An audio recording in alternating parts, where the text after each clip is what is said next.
কুরবানি ঈদ উপলক্ষে কোন সেলিব্রিটি কি করছেন চলুন দেখে নিই। ভিডিওটা স্কিপ করবেন না, পুরোটা দেখার অনুরোধ রইল। চিত্রনায়িকা অপু বিশ্বাস ঈদ উপলক্ষে প্রায় অনেকগুলো ভিডিও এবং ছবি আপলোড দিয়েছেন, যেখানে মেহেদি লুকটা আমার সবচেয়ে বেশি পছন্দ হয়েছে। যেখানে পাউডার পিঙ্ক কালারের একটা সালোয়ার কামিজের সাথে হালকা গোল্ড পরা, এটা খুব সুন্দর লেগেছে। দ্বিতীয় ভিডিওতে দেখা গেছে যে সে খুবই মিনিমাল স্টাইলে বসে আছেন এবং ঈদ শুভেচ্ছা জানাচ্ছেন নর্থ সাউথ গ্রুপের পক্ষ থেকে। তারপরে তো রান্নাবান্নার ভিডিওটা ছিল, সেই সাথে কুরবানি দিয়েছেন একটি ছাগল, তো সেইটার কোটাকাটা ভিডিও দিয়েছেন। তো এই জিনিসগুলো আমার খুব ভালো লেগেছে। অনেকে ওনার ধর্ম নিয়ে নানা রকম মন্তব্য করেন, তবে এটা তো ট্রু যে আল্লাহ তাআলার নামে কুরবানি করেছেন, যা প্রশংসনীয়। ঈদ উপলক্ষে বেশিরভাগ সেলিব্রিটিকে এখন দেখা যায় যে গোল্ড পরতে, তো সেখানে অপু বিশ্বাস কিন্তু এই প্রথাটা শুরু করেছিলেন এবং তার গোল্ড কালেকশনগুলো আমি প্রতি বছরই খেয়াল করেছি যে ডিফারেন্ট হয়, আর প্রত্যেকটা কালেকশনে অনেক সুন্দর। আমার তো ভীষণ পছন্দ হয়েছে। আপনাদের কেমন লেগেছে কমেন্ট করে জানাবেন। আর ঈদ উপলক্ষে নুসরাত ফারিয়ার এই লুকটাও ছিল অসাধারণ।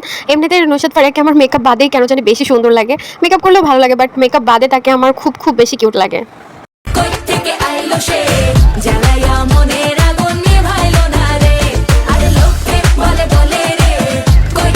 নুসরাত ফারিয়ার ঈদ লুকটা আপনাদের কাছে কেমন লেগেছে অবশ্যই কমেন্ট করে জানাবেন। আমার কাছে তো দারুণ লেগেছে। চিত্রনায়িকা শাবনূর আমার বরাবরই ভীষণ পছন্দ। তার চেহারা মানে আগের যে গেট আপ লুকস আমার ভীষণ পছন্দের একজন সেলিব্রিটি তিনি। তো তার ঈদের লুকটা না রেখে কি পারা যায় বলেন, এই জন্য তার ভিডিওটাও আমি রেখে দিয়েছি।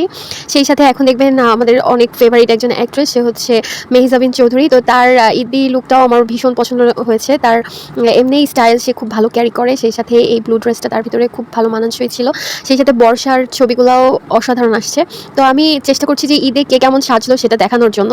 আর এখানে দেখতে পাচ্ছেন চিত্রনায়িকা দিঘি অন্যান্যদের তুলনায় খুব সুন্দর লাগছিল।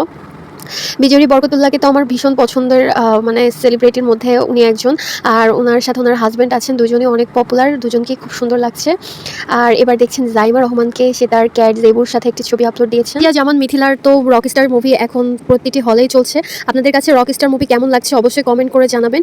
এখন দেখতে পাচ্ছেন অভিনেতা অপূর্বকে তার ফ্যামিলি মেম্বার্সের সাথে তিনি ঈদের ফটো আপলোড করেছেন। সেখানে তার মেয়ে এবং ছেলে দুজনকেই দেখা যাচ্ছে, সাথে তার ওয়াইফকেও। এখন দেখবেন আমার অনেক ফেভারিট একটা কাপল, তাদের ভিডিও। তো সিয়াম তার ওয়াইফকে সালামি দিচ্ছে, তারাকে সালাম করিয়ে নিচ্ছে। তো এই বিষয়টা আমার খুব ভালো লেগেছে, অনেক কিউট লেগেছে, এই জন্য আমি এই ভিডিওটা রেখেছি। আশা করছি আপনাদেরও ভালো লাগছে। যেদিন তাদের লাভ স্টোরি সম্পর্কে জেনেছি সেদিন থেকেই তারা আমার অনেক ফেভারিট একটা কাপল।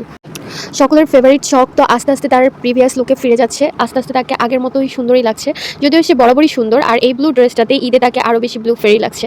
আর বিদ্যা সিনহা মিমকে আলাদা করে কি বলবো, তাকেও আমার মেকআপ বাদে বেশি সুন্দর লাগে, যদিও সে মেকআপ করলেও সুন্দরী, মেকআপ না করলেও সুন্দরী। আর তার এই শাড়ির সাথে এই লুকসটা আমার খুবই ভালো লেগেছে। জামদানি শাড়ি পছন্দ করে না এমন মেয়ে পাওয়া আসলে বাংলাদেশে মুশকিল, কারণ জামদানি শাড়ি মোটামুটি সব মেয়েরই ফেভারিট। এখন দেখতে পারবেন আপনারা মেহজাবিন চৌধুরীর সেকেন্ড লুক, যেটা ছিল টাইগার প্রিন্টের উপরে ড্রেসটার ডিজাইন করা। এই লুকে মেহজাবিন চৌধুরীকে আসলে এলিগেন্ট লাগছে। আর এখন দেখবেন অভিনেত্রী ভাবনাকে, তাকেও খুব সুন্দর লাগছিল দুইটা ড্রেসে। দ্বিতীয়টা যদিও আমার একটু ডিফারেন্ট লেগেছে।